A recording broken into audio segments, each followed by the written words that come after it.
It is Saturday, March 21st, 1st, 2020. Isolation has got me. Okay, I didn't do a video yesterday because clearly, as you can see, my background has changed yet again. We moved our rooms in the house. So Bree took over mine and Brian's bedroom. Me and Brian moved up to the attic. So it's bedroom on one side, office on the other. I'm not gonna lie, I like it way better. Everybody's so quiet. Other than the animals, who are always here. But so that's what happened yesterday. I didn't have time to do a video. I didn't end up getting done with setting everything up until like 11:30 at night. So it was like a 12-hour project. It was great. And I'm super sore today. And it's been a little crazy. So I'm having myself a glass of wine. Don't mind if I do. I went to the grocery store today. I told Brian that's it. I'm not shopping no more. Not during this. Not happening. We're going to eat our MREs if we have to. I have plenty of food downstairs, but that's what we're going to eat because, first of all, nothing on the shelves. And I don't mean your essentials as in meat, milk, yogurt, those kind of things. I mean, no bread, none, zero.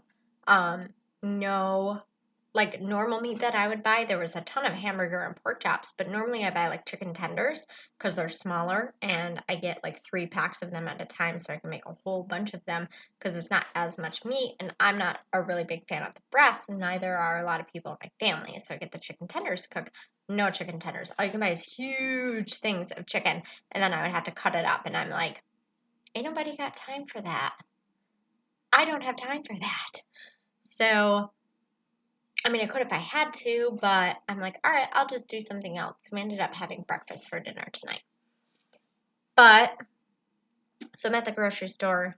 There's no rice. There's no pasta. There's no nothing. So I'm like, okay, I get what I can get. And I get up to the line.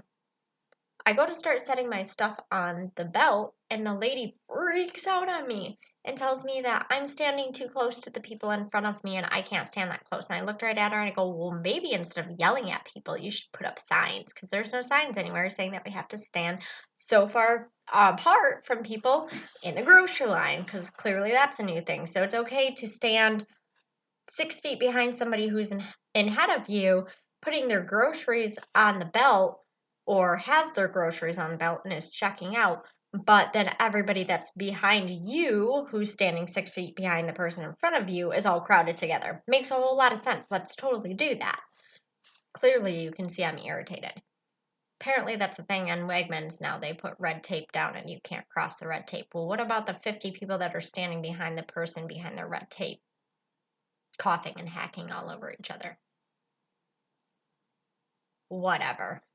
I'm not leaving my house anymore. I'm freaking done. I can't. So then, before I can even put my stuff in the conveyor belt, she goes through with Lysol wipes and wipes everything down. And I mean the whole thing, the whole register, everything where anything touched. So that was a 10-minute process, her just wiping everything down. So I'm sitting there still with my cart full of groceries while she's wiping everything down. So then I get up there, I put my stuff on the thing, and I'm ready to chit chat with her for a second. So I'm like, did everything like clear out this morning? Are people like rushing in early in the morning? I know you guys have the senior hours for them to come in. I was like, are people coming in right after that? Are there like lines and they're just taking everything? And she was like, no. And I was like, well, where's all your food? And she's like, the truck didn't come. And I'm like, what do you mean the truck didn't come? And she's like, we get a truck every day that delivers different items. She goes, every truck I've seen this week has delivered less and less of the items. She goes, today we didn't get a truck. I go, well, are you going to get it in later? She's like, I don't know. You don't know if you're getting your food truck in? She's like, no. She goes, it might not be here tomorrow either. I'm like, that's probably going to be a bad thing. She goes, yeah, I'm so glad I have tomorrow off. And I'm like,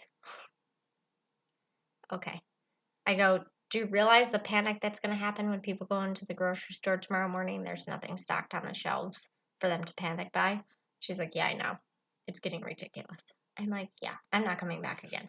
So that was my story with that. So let's start going into, sorry guys, I'm really tired from yesterday, so just bear with me. So let's get into what I kind of wanted to share with you. This was my first thing, and I want to talk about this a little bit. So clearly we know that this place is at the heart of this in Europe. Watch now. Okay, let me hop back here real quick. They're into a lockdown, right? Like we've seen all the videos or all the pictures of everybody singing from their balcony, hanging the Italian flag out. So the whole country basically is in quarantine. So why is it spreading still? Isn't the quarantine supposed to stop? Clearly not. Watch this number of cases and deaths due to the blah leap once again up to 793 deaths, with 6,557 newly confirmed cases just in 24 hours. Guys, what are we not being told? I'll tell you what we're not being told. This is being done intentionally. But again, that's just my opinion. If you shut everything down and you have everybody at their houses across the entire globe, you can do whatever you need to do, right? I'll leave that open to interpretation.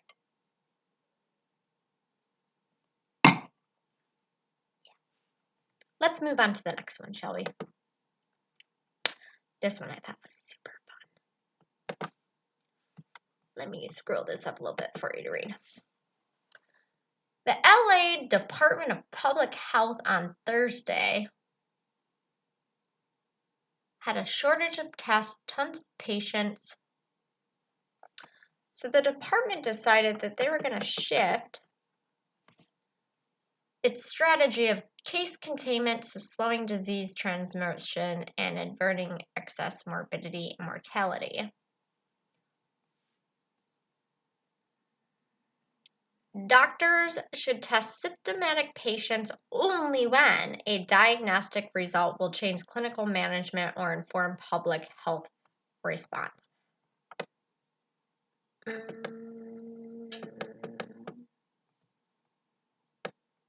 There was another part of this I wanted you guys to take a look at that I thought was awfully interesting. Oh, right here. Give up on the testing in hopes of containing the outbreak. And only instruct them to test patients if a positive result could change how they would be treated.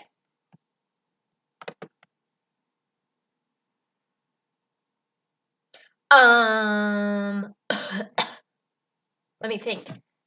There's no cure for it. There's nothing to do for it. So what the does that even mean? What does it mean? Can one of you tell me? Because I don't freaking know.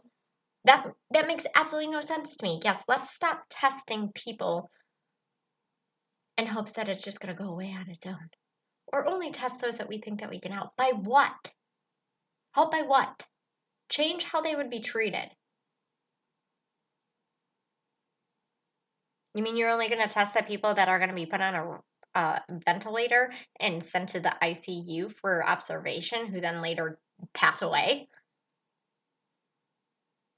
How about, I don't know, testing the people who have symptoms if you have the test available, especially the older population? It doesn't even matter the age now at this point because we know all viruses affect everybody. It doesn't matter what your age is. If you have the tests available, test the people. Get them quarantined. Get them away from the public. Because by doing this, you're making it worse. Maybe intentionally. Keep that in the back of your mind. We know how they like to play games. Oh, let's check this one out, shall we? I'm going to just leave this up here for a second before I talk. Let it sink in. What do we all think is going to happen from this?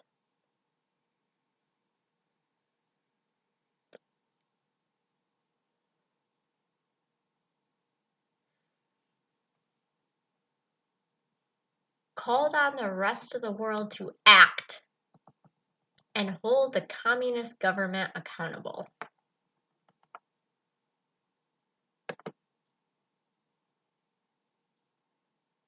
So we have all of this going on, and you want to what? Blame them, play the blame game. So when all of this is over in 4, 5, 6 months-ish, or so they're saying, when all of it's over, start a WAR with them. That's going to go over super well. Guys, this is going to be our life from now on. This is how the world's going to be. Because now that this has occurred, they're taking steps to put things in place. And then now we have this on top of it. You might as well just buckle up because it's not going to get better. It's just going to get worse.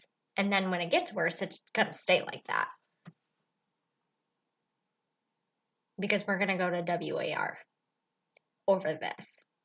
Because they're going to play the blame game. It's going to be a good time. I have another article. Something that is going on here where I live. Then I want to share with you. And then I'm going to end on a positive note. Because I did find some positivity. And I think everybody should be following the positivity I'm going to show you at the end. So this, if I can get it over to where I want it for you guys to be able to read it. This is a store saying they want anyone who visited this Wegmans on this time between this time. Let me stop right there. So, I mean, that makes sense. You want to isolate the people who were in the store. But you know how many hundreds of people were in the store during that time on that day? I mean, it was a Sunday. And they're taking almost a week to put this out. And most people don't read this. Nobody's online doing that. They're Netflixing and chilling and doing whatever else that they're doing. They're not reading this. So you think you're going to catch all of those people that were in the store between this time and this time to get in contact with them and have them tested? It ain't going to happen. It's just a... I'm sorry, guys. I have to laugh because the crap that they put out and the crap they come up with... Oh, man. Oh, man. Oh, so I wanted to discuss this with you too. I don't know if this is true. I heard from a friend that they plan on shutting down New York State. I mean, Mr. Cuomo there has already said anybody that all non-essential employees, all 100% non-essential employees. First it was 50, then it was 25. Now it's everybody. If you're non-essential, stay home, shelter in place. There have been vehicles that are this color but a little bit darker all over the place, being shipped to all these locations all over. Everybody's posting photos of it on the fake book. It's going down. And I don't live near the city. I live 6 hours away from NYC. But you bet your butt they got it going on in the whole state. So I'm going to just stay here in my cozy little house and let the world pretty much go to SHIT. Bye, Felicia. Like, I don't know what else to do. That's pretty much where I'm sitting at right now. I'm just going to enjoy my family and my kids and my animals and be like, whatever. I ain't leaving my house. It's a madhouse out there. It is crazy. And I want zero part of it. No, thank you. I'm going to listen to my music. And I'm going to drink my wine. and my tea. I got some incense going. Crochet me a blanket. I'm a gooch. All right, let's end on a positive note here because this video has gone way too long, but it kind of had to make up for yesterday. So I thought this was amazing. I think they need to be doing this everywhere. Food truck feeds seniors isolated by the Karachi. This, it doesn't show the same on my end as it shows on yours. This company right here, they're feeding the elderly. Its regular business was shut down. So this is a couple that decided that because it was shut down, instead of sitting around and doing nothing, they decided to get up a food truck and deliver food to senior citizens who can't get out and do their shopping because being high risk supposedly for this. I mean, literally, guys, these are the things that we need to be doing. Make care packages for your neighbors, especially us who are preppers. We've been prepping for this. I've been prepping for a year. I had something in my heart telling me something's coming, be prepared. And I got myself prepared for my family. And here it is. We're living in it. So, and I know a lot of you guys out there feel the same way. There was something inside you telling you you needed to be prepared. So you got prepared. But let's help humanity out. Let's make care packages for our elderly neighbors. Take them to them.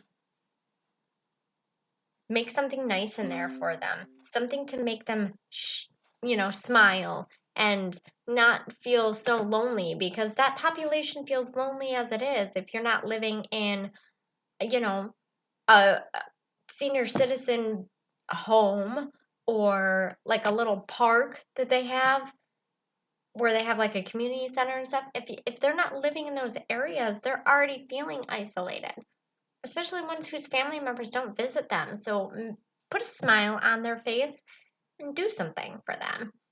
I've been keeping an eye on my senior citizen neighbors. They've got family coming over that's bringing them groceries and stuff. So when I start seeing that their family's not coming over, I'm going to step up and do something for them because we need to be taking care of them.